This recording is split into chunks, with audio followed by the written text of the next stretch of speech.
Okay, now the nursing implications unique to the Muslim tradition, which I've worked with when I was in the pediatrics quite often, that we have actually different things set up for our Muslim families, our Islamic families. But anyway, the first is understanding implications of the spiritual and cultural values. First, we have to offer the patient or parent a space for their ritual, which is of prayer. And they pray 5 times a day, sometimes more. But if you see the picture in the screen, they actually have a rug and they actually lay that out. And they wash their feet, they wash their hands, they wash their face. So we really need to provide a basin for them and water for them to get ready for their prayer. They also position their feet towards Mecca, and if somebody's laid up in the bed, you want to kind of put their chest and their feet towards Mecca. It's something important to them. We also recognize that the ritual of cleansing of the deceased, which you saw in the previous video, and they allow for spiritual based prescription and wellness. So the Muslim use a lot of traditional healing methods, and a lot of them come from roots of various, root herbs, and prophetic medicine is traditionally used. Olive oil is the main source of fat. So when I was in Peds, we always had a kosher room, and olive oil was something that they always requested. They also use honey, which I thought was very interesting, as a wound dressing. So if you have a child with a wound, they want to put honey on it. And that's just a part of their ritual and their healing. Next, we have to be aware of the need for modesty and privacy.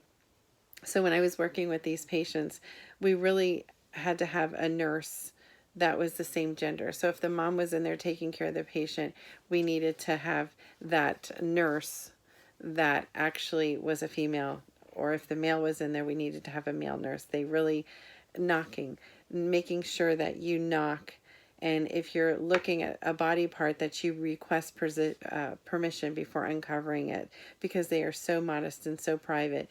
Knocking is the biggest thing, because sometimes they take their garments off and they relax, and if we're not knocking and holding on until they say, okay, come in, we're breaking their privacy.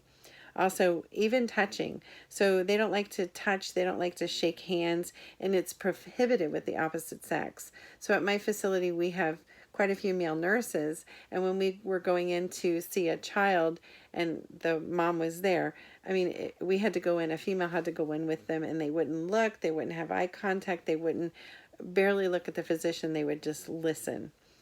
Dietary requirements is another important thing. We allow every opportunity for them to fast. We actually try and get them out before Friday evening sundown, because they want to get home for their worship time. And there's certain times that they fast. So a lot of times we won't even have any of the Islamic surgeries during certain times because of their culture and their religion. We also provide kosher food choices. We have a whole kosher cabinet of foods, and then we also have a specific kosher dietary menu for the Muslim and the Islamics when they come. We have to understand too that Muslim abstain from meat that was not slaughtered properly. So with that, they don't eat meat because they don't know who slaughtered it or if they did it correctly.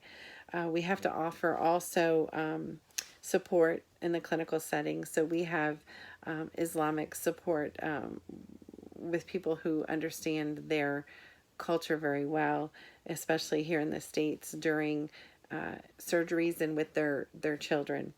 We have to be aware of forbidden products used in medications like alcohol, gelatin, or any kind of pork or meat-based medication. So we had to specifically ask for specific medications with some of these patients. Anything derived from animal is forbidden unless it's emergency. Like if they ended up in the PICU and we had to do emergency or something emergency, that was acceptable, but anything else we had to avoid those things. Another consideration is you have to left hand if it's considered unclean. So if you were to go to give your left hand, it's considered unclean. So we have to avoid feeding with our left hand, going and touching with our left hand, or really giving meds with our left hand, or anything to do with our left hand, it was offensive.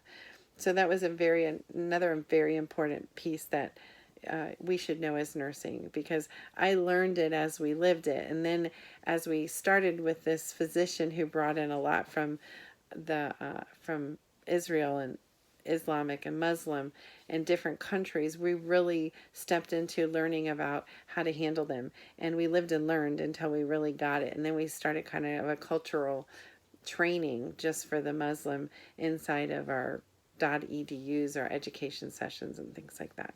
So thank you so much.